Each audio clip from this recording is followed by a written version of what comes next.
Salut à tous les bastonneurs et les bastonneuses, moi c'est Forgy, et le catch c'est ce dont on va parler. Et aujourd'hui, l'AEW illustré. C'est la route de All Out. À noter, au moment où j'écris ces lignes, je suis encore en train de regarder la version vidéo de All In, et j'ai un peu commencé All Out. Oui, je suis dans le jus. Mais All In est encore trop frais dans ma tête.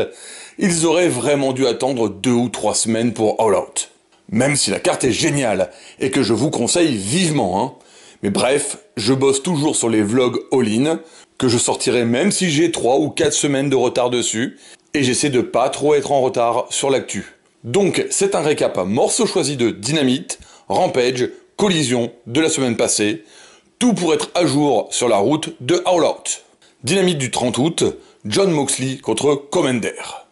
L'histoire du match, Commander vient prendre sa revanche suite aux attaques de la semaine précédente, venger le pauvre Rey Fenix qui n'a pas pu aller à All In. C'est un bon match entre intensité et moments de haute voltige pour commencer la semaine.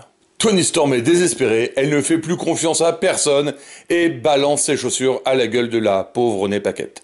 À la base, Chris appelle Sami pour s'excuser de l'avoir repoussé après son match à All In. Très vite, ils en viennent à se faire des reproches sur leurs divers matchs pour le titre AEW, alors que la tension est au max. Jericho apaise la situation et propose à Guevara de partir en quête des titres par équipe dès la semaine prochaine. Les Sex Gods sont de retour. Wheeler Yuta contre Eddie Kingston. L'histoire du match, les retombées du Stadium Stampede à All In et un combat pour le titre NJPW Strong de Kingston. Yuta Kingston, c'est un super match-up, ça s'envoie des parpaings dans la gueule, tu sens la joie de démolir l'autre sur leur visage. Mais bon, Yuta est encore un peu short, il mérite un bon cassage de gueule de redressement. Ah, si seulement Danielson était là pour lui en mettre une. À la base, Adam Cole vient célébrer sa victoire avec MJF du titre Tag Team ROH et savourer ses moments à All In. Puis, Roderick Strong et le Kingdom, les gros jaloux, viennent l'interrompre. Pour eux, Adam est égoïste, et il oublie ses amis. Du coup, Roderick va prouver qu'il est une légende, faire le tournoi de Grand Slam et prendre le titre AEW à MJF. Adam Cole, baby, en tant qu'ami, essaie de le prévenir qu'avec son coup moisi, il prend de trop gros risques. Mais Strong ne l'écoute plus. Les acclamés changent leur ceinture. Pas assez de roses. Ils tentent un nouveau nom, The House of Ass. Ah, celle-là, je la garde, hein. C'est trop marrant. J'ai un peu peur qu'ils stagnent, on verra bien. Mais pour l'instant, ils sont hype et cool. Ils ont des ceintures qui peuvent se ciseaurer elles-mêmes. Alors, Scissor Me d'Alias. Orange Cassidy contre Penta. L'histoire du match, chacun représente une faction qui est en rivalité avec le BCC. Ils étaient ensemble à All In dans le Stadium Stampede. Ils se battent pour la place à All Out contre Moxley dans le Main Event. Orange est impressionnant. Il a énormément grandi en tant que catcheur sur les dernières années. Alors oui, bien sûr, un match contre Penta, c'est un excellent match. Et très défendu. À tel point que Penta a dominé le match et que c'est une high technique maneuver, un roulé-boulé, d'Orange qui lui permet de gagner. Cassidy prend le micro et ça c'est rare. Ce titre, cette compagnie, représente tout pour lui. Il en peut plus, mais il donnera toujours tout pour rester champion. À All Out, c'est lui qui affrontera Mox, car c'est lui le champion. Allez, le récap de Rampage du 1er septembre. Tag Team Battle Royale pour affronter Better Than You Baby à All Out. Quelques bonnes équipes, Dark Order, Righteous, aussi Open. Les Hardys, Gates of Agony, les Best Friends. La finale oppose les Aussie Open, les Best Friends et John Silver tout seul. Et c'est lui qui gagne, du coup, mano à mano, le tournoi. Dark Order va donc à All Out. El Hero del Vikingo et Nick Wayne contre Kip Sabian et Gringo Loco. L'histoire du match, j'en ai pas la moindre idée, et tout ce que je veux, c'est du grand spectacle. Allez, un petit segment Vikingo. Now Vikingo. Look at this balance he's got. Vikingo. Une victoire de Wayne et de Vikingo après une superbe combo. Renee Paquette qui se retient d'éclater de rire entre Matt Menard qui crie comme un ouf et Angelo Parker qui lui susurre des trucs aux oreilles, c'est priceless. Collision du 2 septembre. Allez, c'est le petit point CM Punk, prise de parole de Tony Khan. CM Punk a mis la sécurité des catcheurs et du staff de l'AEW en péril, s'en prenant même à Tony Khan.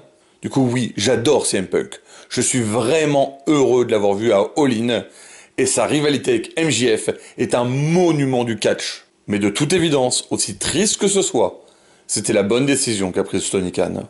Peut-être même la seule possible. Il faut avancer, mais on n'oubliera jamais ces bons moments. CM Punk, CM Punk, CM Punk. Ricky Starks a lancé un défi à Ricky Steamboat. Il veut un strap match contre le Dragon. Et Steamboat lui donne un match contre le Dragon. L'American Dragon. Brian, putain, si tu vas mieux, pourquoi tu es pas venu à All In, Danielson. Et ça va être un match de ouf à Chicago. Un match encore plus ouf si ça avait été à Wembley, mais de ouf quand même. Imaginez Final Countdown à Wembley. Mais bon, en vrai, de toute évidence, Danielson, il a encore le bras pété. Hein. Mox est heureux de combattre Orange. Mais il veut sortir le meilleur de lui, parce qu'il va attaquer son âme et sa conviction. Il faudra tout donner, parce que Mox va rien lâcher. Nick Wayne et Commander contre Aussie Open. L'histoire du match, une victoire pour qu'Aussie Open reste fort, et une tribune pour que Nick Wayne ait les explications du pardon de Darby sur AR Fox. Et on sent que pour Nick, le pardon, c'est pas pour tout de suite, hein. Quitte à trahir Darby? Peut-être, pas sûr. Enfin, on a des doubles rations de plein de gens cette semaine, c'est cool, hein. Bon, le match était très fun à voir, plein d'envolées et plein d'actions. Wheeler peut perdre, il se relèvera toujours. Bon, mais là, il mérite bien un bon coup dans sa gueule de perdant, et forcément, Casta hésite pas à faire ce qu'il doit faire. Claudio trouve qu'Eddie est une grosse pleurnicheuse et qui s'améliore pas avec le temps. Kingston a hâte de leur péter la gueule à All Out. For you guys, what do you think of Claudio and Yuta? You both suck. Ah! She had the pay-per-view. Rodman fait un petit tour sur le ring. Il se fait plaisir avec son public des Boobs. Il est plus là en tant que mascotte, en vrai, pour un match trio entre la Jarrett Company et les acclamés dans le Zero Hour de All Out, mais ça fait toujours plaisir de voir Rodzilla, un de mes joueurs NBA préférés all time. Les Outcasts contre Britt Baker, Hikaru Shida et Chris Statlander. L'histoire du match, les retombées de All In entre les participantes du four-way, les tensions entre les Outcasts avec Tony Storm qui s'est mise à dos Saraya et le duel entre Ruby Soho et Statlander qui se confrontent à All Out pour le titre TBS.